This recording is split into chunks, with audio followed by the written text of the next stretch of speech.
હા સા બને છે હો બાકી વાડીમાં. આવો મારા વાલા સા પીવા આવો. એ બાકી સ્પેશિયલ દૂધની બને હો.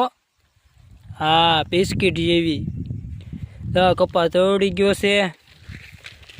હે પોપૈયા હરગવો.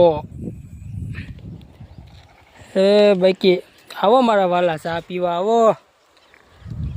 બસ કપા તોડી ગયો છે. જો ધોરો બાફલા જેવો હો બાકી. હવે કાલે મજૂર આવે તો વીણાવવો છે. તો સા બની ગઈ છે. અમારે ભાઈ ડાયાભાઈ સા બનાવે છે. ને આવો બધા મારા વાલા સા પીવા. આ હરગવા છે, આ ઝૂંપડી છે. ગરણી અહીંયા ખેતરમાં ન હોય, આ વાડી કહેવાય. અહીંયા ગરણી ન હોય, ગરણી ઘેરે હોય.